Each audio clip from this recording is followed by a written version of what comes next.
खासदार रवींद्र वायकर सर सध्या आमच्या सोबत आहे. सर EOWने तुम्हाला क्लीन चिट दिला आहे, एक मोठा दिलासा तुम्हाला मिळाला आहे, पहिली प्रतिक्रिया काय? सत्यमेव जयते, सत्याचा नेहमी जय होतो, त्या पद्धतीने हा विजय झालेला आहे.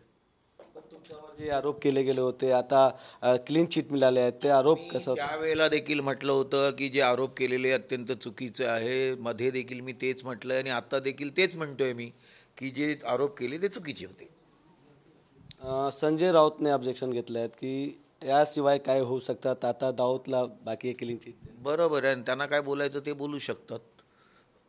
त्यांना काय बोलायचं ते मी काय सांगू त्यांना जे बोलायचं त्यांनी बोलावं. त्यांनी हा पण आरोप केले आहेत की वायकर घाबरून पळून गेले होते.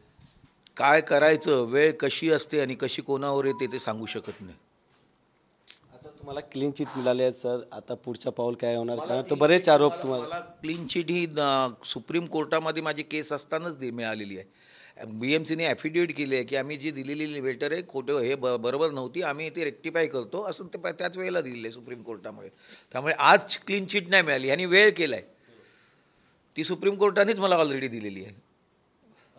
एक वेगळा प्रश्न आहे सर, एक अपक्ष उमेदवार आहे भरसा, यांनी तुमच्या विरोधात कोर्टामध्ये याचिका दायर केल्या आहेत, त्याच्यावर तुमची काय प्रतिक्रिया? त्यांनी हा पण आरोप केले आहेत. हां बोला आणखी. हा आरोप केले आहेत की जे अपक्ष एक उमेदवार आहेत त्यांना धमकवण्याचा प्रयत्न केली जात आहेत. पोलिसात जावं आणि त्यांनी कोर्टात गेले तर आणखीन चांगलं आहे ना. तुम्हाला एक माहिती आहे, लोकसभेचं अधिवेशन चाललं आहे आणि त्यामुळे महामहिम राष्ट्रपतींनी अभिभाषण केलेलं आहे. त्याच्यामध्ये देखील सांगितलं आहे की EVM ही परफेक्ट आहे. जर ह्या देशाची प्रमुख व्यक्ती सांगते की EVMमध्ये काही होऊ शकत नाही, परफेक्ट आहे, तर ह्या माणसाला तेवढी अक्कल आहे की नाही मला माहीत नाही आहे. तर त्यामुळे त्याची जी अक्कल आहे त्या पद्धतीने त्यांनी करावं. कॅमेरामॅन प्रेम मात्रेसह गोविंद ठाकूर, TV9 मराठी, मुंबई.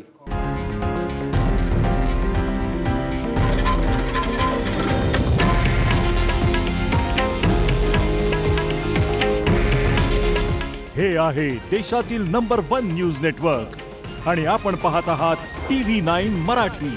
काळजी तुमची, हित महाराष्ट्राचं.